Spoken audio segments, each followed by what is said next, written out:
예수님은 공생애를 시작하시자마자 센세이션을 일으키십니다. 돌풍과도 같은 인기를 휘몰아 가십니다. 물론 이런 인기몰이를 하시는 데에는 예수님만이 가지시는 특별한 능력, 기적이라고 하는 것이 사람들의 이목을 집중시키는 데 한 몫을 하기도 하지만은 이외에도 한 가지가 더 있습니다.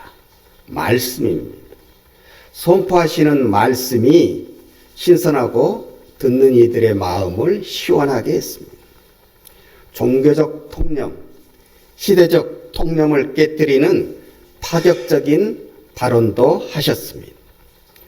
그러나 거침이 없었지만 그렇다고 무례하지도 않았고 그럼에도 불구하고 권위가 느껴지는 그런 말씀들을 선포하셨기 때문에 백성들은 열광했습니다. 종교적 통념을 깨뜨리는 말로 안식일에 대한 재해석이 있습니다. 마가복음 2장 23절 이하에 보면 안식일에 제자들이 너무 배가 고프니까 이제 밀밭 사이로 지나다가 배고픈 김에 거기에 있는 이삭을 까먹었습니다. 이를 본 바리새인들이 때는 이때다 하여서 예수님께 나와 항의합니다. 아니, 예수님의 제자들이 어떻게 하나님을 믿기에 이렇게 안식일에 제 마음대로 음식을 먹는 수고를 이렇게 한다는 말씀입니까? 말 그대로 먹기 위해서 일하는 것조차도 안 되는 것이 안식일에 대한 바리새인들의 생각이었거든요. 그때 주님이 이렇게 말씀하십니다. 다윗이 사울에게 쫓기다가 아비아달 제사장 때에 하나님의 전에 들어가서 제사장 외에는 먹어서는 안 될 진설병을 그가 함께한 자들과 같이 먹었지 아니하냐. 우리가 그것을 나쁘게 보지 않고 있지 아니하냐. 그러므로 안식일은 사람을 위하여서 있는 것이요 사람이 안식일을 위하여 있는 것이 아니다. 이렇게 말씀하셨습니다. 안식일의 본질은 인간을 속박하고자 하는 하나님의 의지에 있는 것이 아니요 인간에게 쉼을 허락해 주시는 하나님의 배려에 먼저 있다고 말씀하셨습니다. 이런 하나님의 마음을 모르고 너희는 어찌 안식일을 사람들을 속박하기 위한 도구로 사용하느냐. 내 영은 없어져 버리고 형식에만 치우친 교리의 해석을 나무라셨습니다. 또 시대적 통념도 깨뜨리셨습니다. 오늘 본문 말씀에 천국에 들어갈 사람으로 천국에서 큰 사람이라고 하는 말로 우리가 흔히 생각하는 종교적 위상이 높은 사람들을 다 밑으로 내리시고 전혀 우리가 생각하지 못하는 사람을 천국에 들어갈 사람으로 천국에서 큰 자로 칭해 주셨습니다.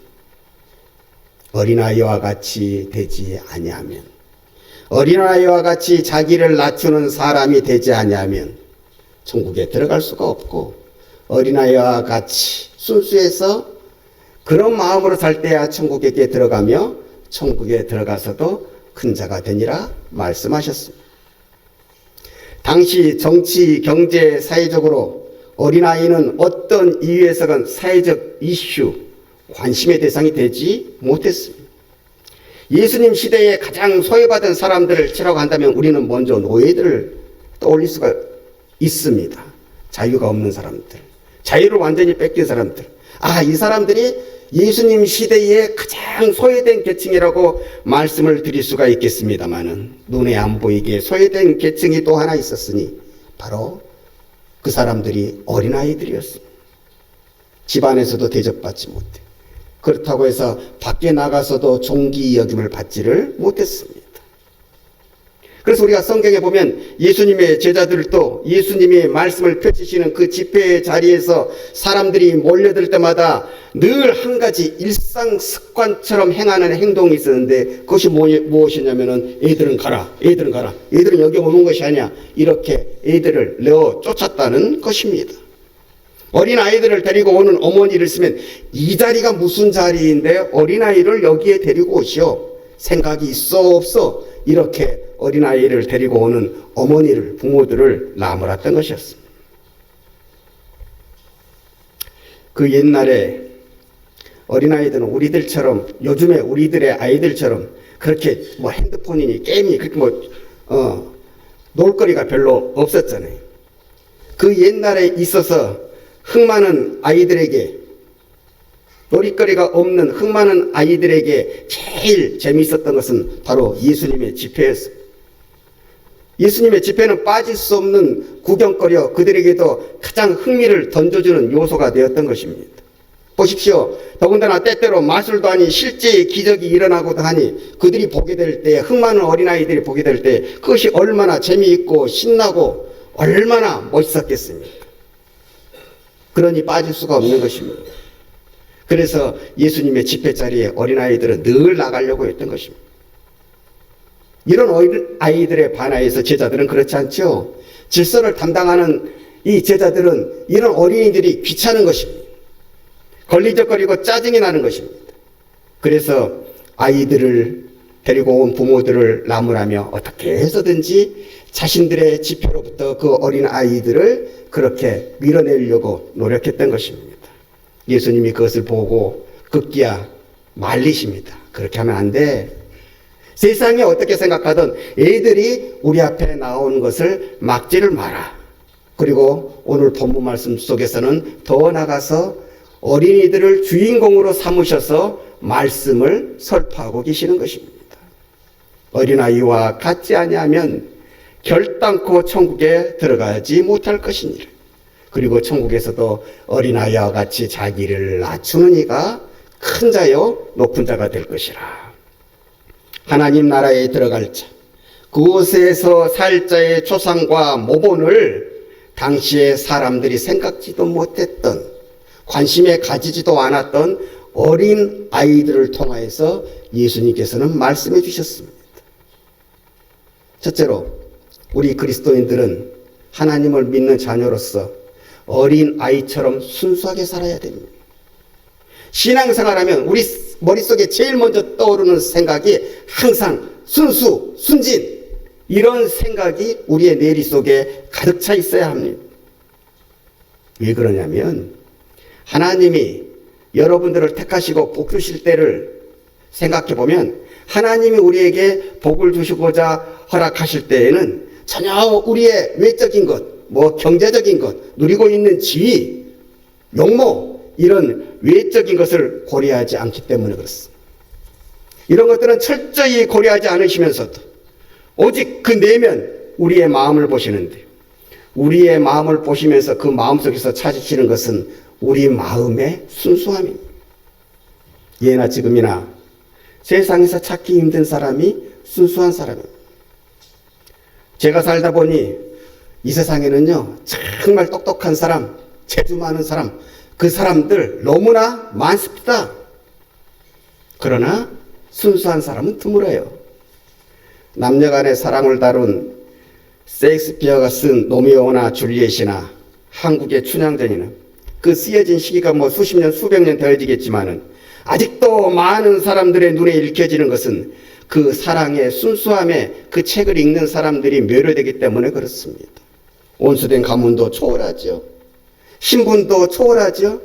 이런 사랑의 순수함이 그들의 신금을 울리기 때문에 시대적 진보함에도 불구하고 여전히 그들의 사랑 이야기는 우리의 가슴 속에 울림을 주는 이야기로 들려지기에 그 책들이 아직도 많은 사람들에게 읽혀지는 것입니다.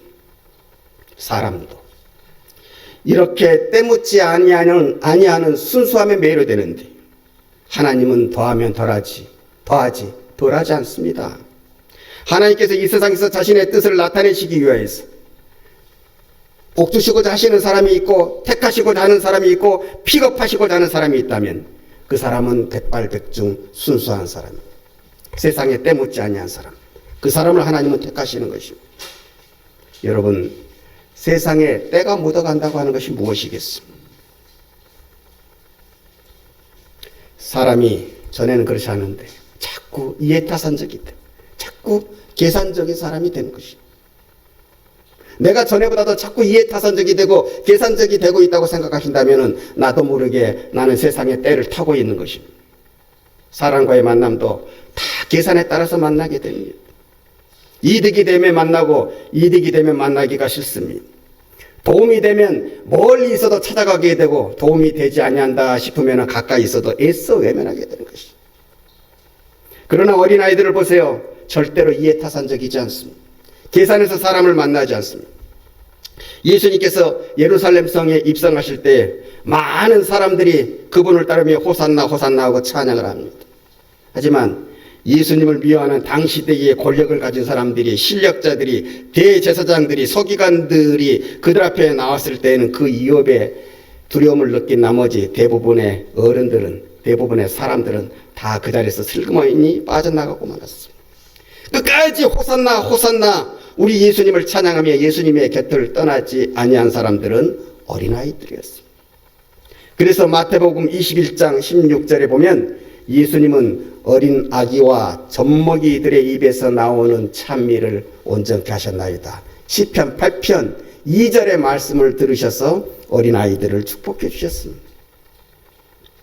벌거벗은 임금님이라고 하는 동화를 보면 임금님이 어떤 제단사에게 속아가지고 자신은 벌거벗고 있으면서도 옷은 입은 줄로 착각을 하잖아요. 어른인 백성들은 그런 임금의 신기를 건드리는 것이 싫어가지고 하나같이 임금님이 벌거벗었다고 하는 얘기를 못하는 것입니다. 그러다가 임금님이 행차를 하실 때 한 어린아이가 소리치지 않습니까? 아, 우리 임금님 옷을 안 입으셨네? 벌거벗으셨네? 이로 인해서 임금님의 벌거벗음이 왜곡된 진실이 이 아이의 순수함으로 세상에 나타나게 되는 것입니다. 순수함에는 이런 위력, 이런 선한 효과가 있기 때문에 우리 주님도 주님의 일을 위해서 순수한 사람을 찾으시고 순수한 사람에게 복을 주시고 순수한 사람에게 능력을 허락해 주셔서 하나님의 귀한 일꾼으로 사용하시는 것입니다. 세상의 일도 우리가 다 모르는 신비로 이루어지는 하나님의 일이야 우리가 더 모를 수밖에 없지 않습니까? 그래서 하나님의 일을 위해서는 더욱더 순수한 사람이 이 시대에 필요한 것입니다.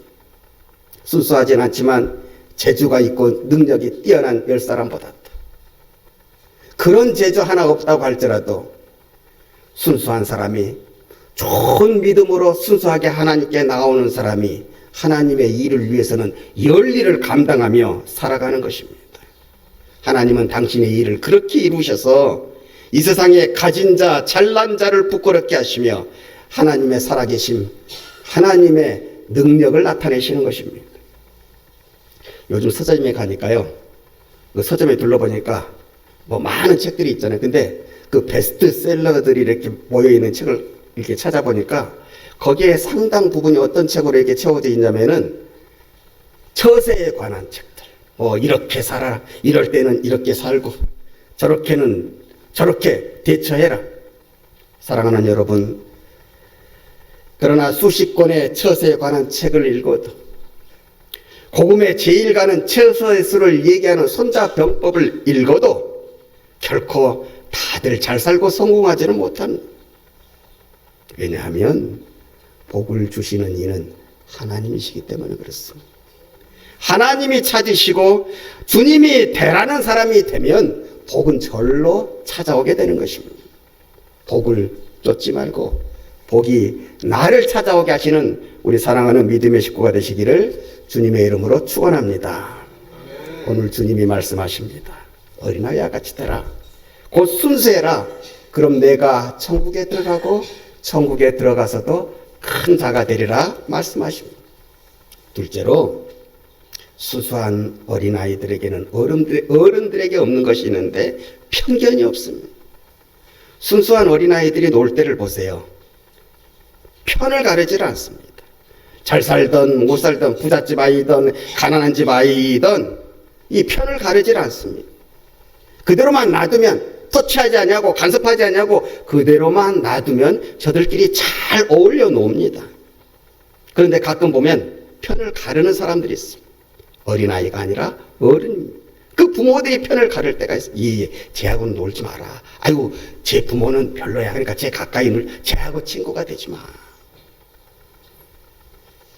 때때로 부모나 어른들이 이렇게 조장하지 아니하면 어린아이들은 누구를 만나든지 놀 때 다 동심으로 만나기 때문에 서로 간에 친구가 되는 것입니다. 여러분, 우리 예수님에게는 편견이 있었겠습니까? 없었겠습니까? 편견이 있었다면요, 지금의 12 제자의 이름은 여러분이 모르는 이름으로 다 바뀌어져야 됐을 거예요. 그런 사람들을 제자로 택하시면 안 되거든요. 그런 은혜를 받았음에도 불구하고 편견을 가진 사람들은 오히려 제자들이었습니다. 나다니엘이라고 하는 제자가 처음 전도를 받을 때 우리 예수님을 전도하는 이가 이렇게 소개하거든요. 아, 이분 나사렛 예수야. 그러니까 이 나다니엘이 뭐라고 얘기하는지 아세요? 나사렛이라고 하는 곳에서 어떻게 선한 것이 날 수가 있느냐.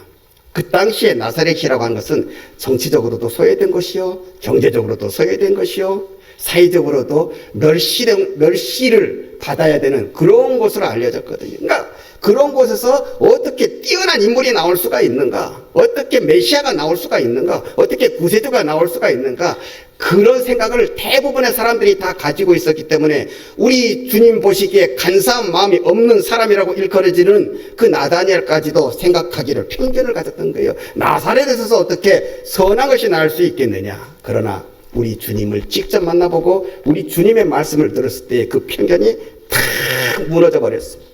그때 그는 예수님의 제자가 되는 축복을 받았던 것입니다. 편견이 무너질 때 우리는 겸손한 자가 됩니다. 사도 바울이 그리스도인이 세상을 어지럽히는 자라고 생각하면서 그런 편견을 가지고 핍박할 때의 이름은 사울이었습니다. 그 뜻은 큰 자입니다. 그리스도인들을 핍박할 때 나는 큰 사람이라고 하는 생각을 가지고 그리스도인들을 핍박했다고 하는 것입니다.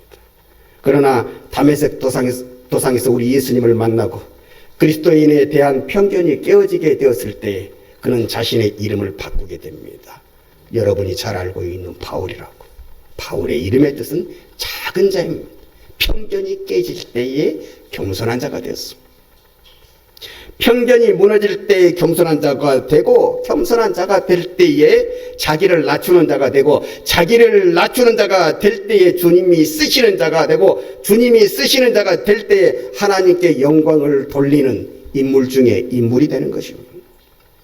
그러므로 오늘 4절 말씀에 그러므로 누구든지 이 어린아이와 같이 자기를 낮추는 사람이 천국에서 큰 자니라. 자기를 낮춘다. 행하는 겸손을 말하는 것입니다. 예수님 시대에는요, 겸손이 없었습니다.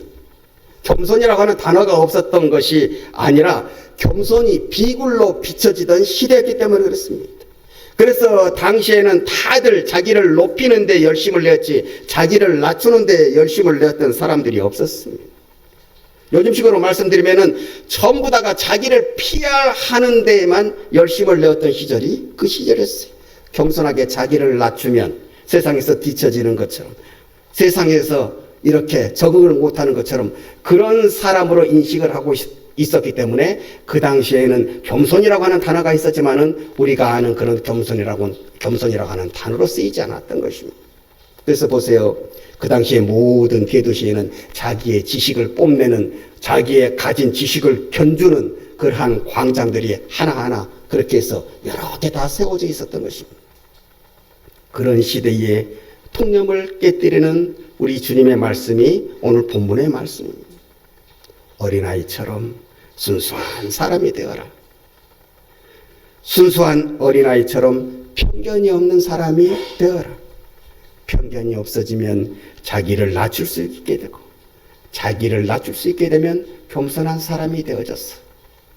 하나님의 은혜를 받고 복을 받고 쓰임받는 사람이 될 수 있다. 나와 함께 천국에 들어가고 천국에서도 큰 자가 되어 하나님이 기뻐하시는 자녀의 모습이 바로 여기에 있다. 모든 종교적 통념, 시대적 통념을 깨뜨리는 권위에 찬 가장 아름다운 말씀을 오늘 본문 말씀을 통해서 우리에게 말씀해 주셨고, 이 모습을 이 땅 속에서 이루어 이 세상 살아가면서 우리가 나중에 가게 될 그 하나님 나라의 모형을 이 땅 속에서도 이루며 살아가라. 오늘 우리에게 이렇게 말씀하여 주고 계십니다. 오늘 주님이 주시는 이 말씀을 우리 마음의 모토로 삼아서 실천하며 살아가게 될 때에 우리는 천국에 들어가고 천국에서도 큰 자가 되고 이 땅 속에서도 하나님께 영광을 돌리며 살아가는 은혜의 귀한 아들, 딸들이 되실 것입니다.